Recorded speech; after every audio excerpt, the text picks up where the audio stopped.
Ashamaa harka fuunee jaalatamtoonni fi kabajamtoonni hordoftoonni seenaatu nageenyi koo kan jaalalaa kabajaa iddoo isin jirtan hundatti isin haa qaqqabu.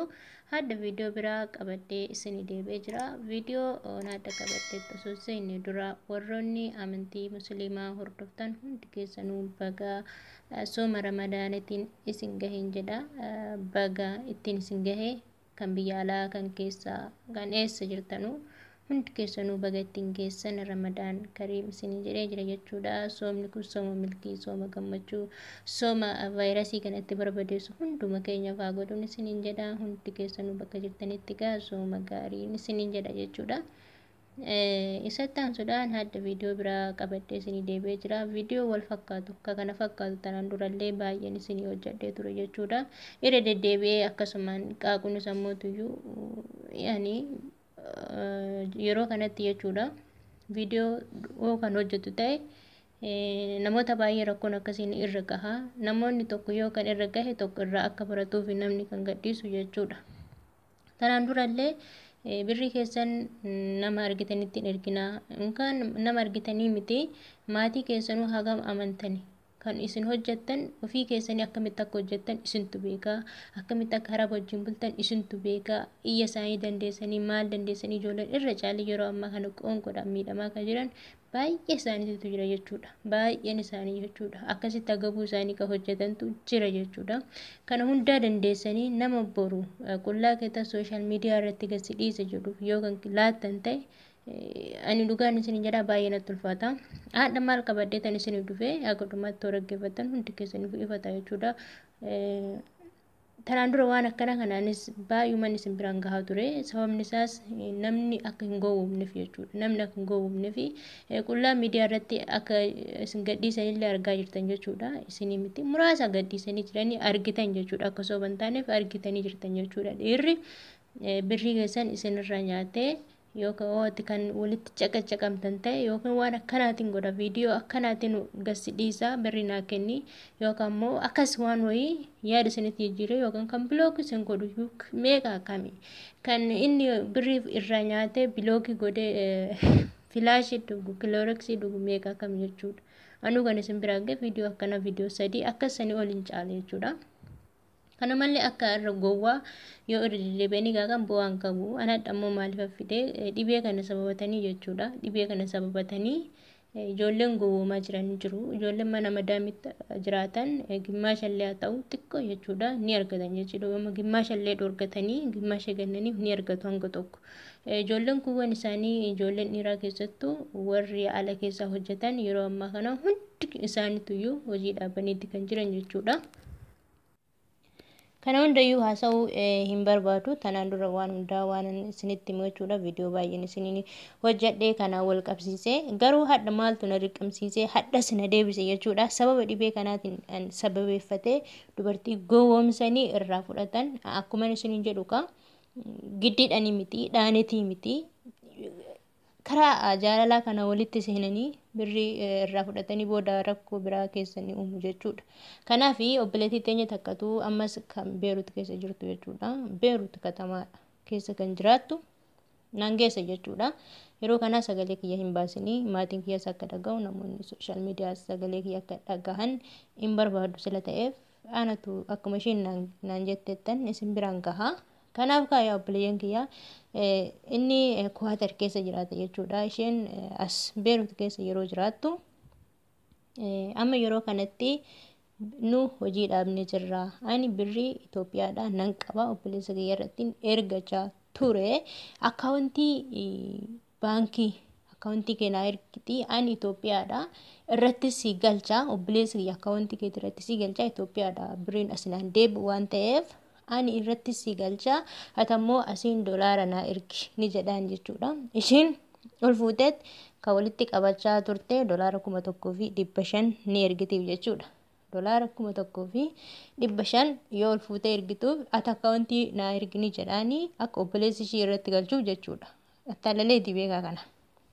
Yeroo kana ishiin fuutee akkaawuntii ofii ni ergitiifi fuutee akkaawuntii ergiteefit ishiin asii dolaara 1,500 ergiteef jechuudha.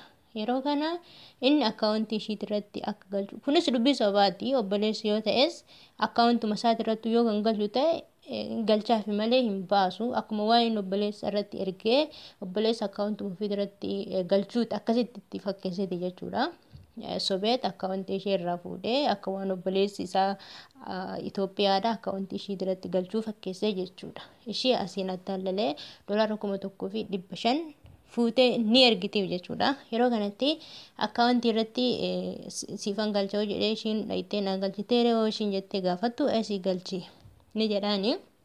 Yoo ishiin dhayitee maatii ishii irratti gaafatteetiin akkaawuntii irratti birrii haganaa naa galee jettee yoo gaafattu birrii wayituu hin galle jechuudha. Akkaawuntii irratti birrii wayituu hin galle asuma walitti cikichikii ni dhufa, wal dhabdee ni dhufa, asuma wal arrabsuu maal jechuun ni dhufa jechuudha. Yeroo kana ta'utti tanaan dura akkuma isiniin jedhu namni yoo jaalala walitti seene wantootuma garaagaraa voices haa ta'u viidiyoo garaagaraa walii ergu jira, waliin haasa'u jira. Ijoollee yeroo ammaa ani dhugaan isiniin jedha ani dhiirri tokko hundaa miti hunda jechuun hin danda'amu. Kan rabbi irraa garagareen ni jira jechuudha. Yeroo jaalala ishii keessa seensiseetiin haasofsiisan osoo ishiin hin beekne viidiyoo garaagaraa waraabu jira, voice ishiitu waraabu jira. Argaa jirtan wanni intarneeta kanarratti gadi hin dhiifamne hin jiru jechuudha. Hin jiru. Kanaaf viidiyoo yoo atammoo diddee kan irra deddeebitee kan nagaafattu waan birrii kanaa ta'e viidiyoo tanaan dura ati na wajjin haasoftisan baasitan intarneeta irratti gadi dhiisaa maatiin keetis akka argu warri sooshaal miidiyaas akka arganii waan birrii kana kaastee lammatanatti hin dubbatin jechuudhaan jalaa ni cufata jechuudha. Obboleettiin teenya tuni baay'ee rakkoo keessatti kuftee ni jirti.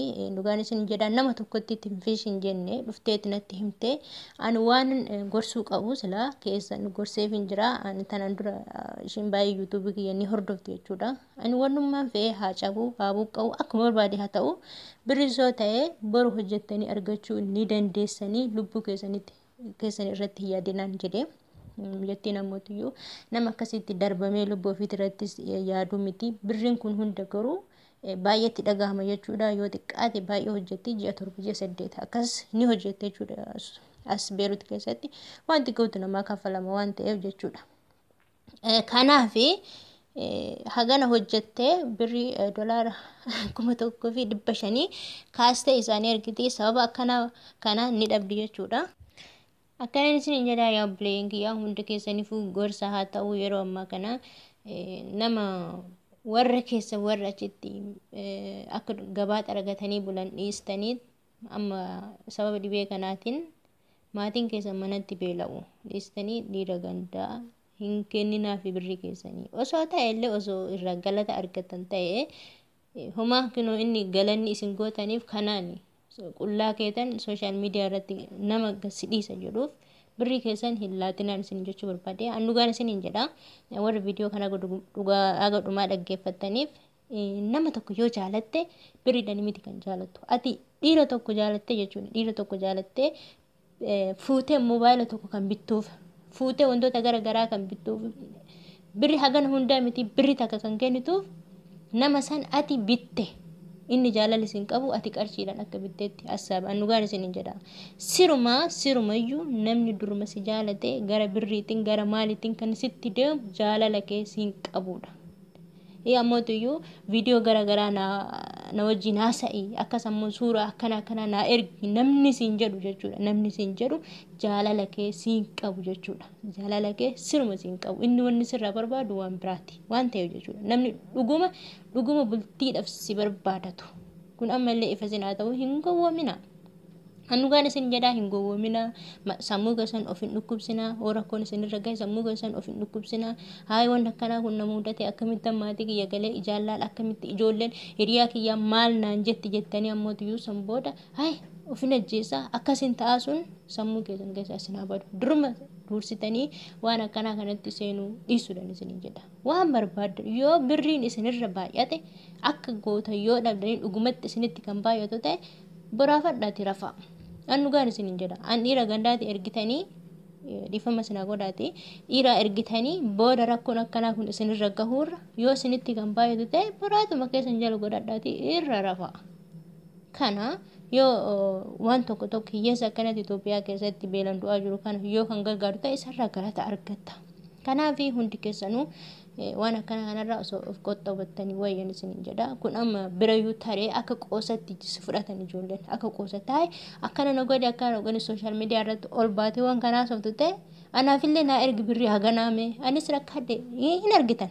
Komentii ijoolleen jala deemteetiin barreessituuf bakka kun akka qoosatti deebi'e kan nama gorsaa takka lama sadii nama gorsaa irra deddeebi'uun kun gowwummaadha jechuudha.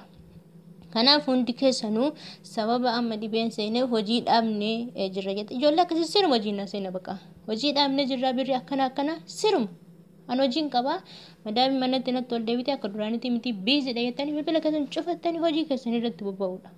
Kana onneen sun gorsu jechuudha. Hundi keessanuu of eeggachuu qabdan isiniin jedha. Namni isin eegu ofii keessanii dursitanii of eeggachuu qabdan. Inni isiniin jedha viidiyoo kana yoo jaallattan hundi keessaniifuu sheer godhaa. Isin ammoo rakkoon akka isin irra gahu hin barbaadu. Antaan dura illee durumaayyuu jalqabee haga waggaa tokko waan kana isinitti himu jechuudha.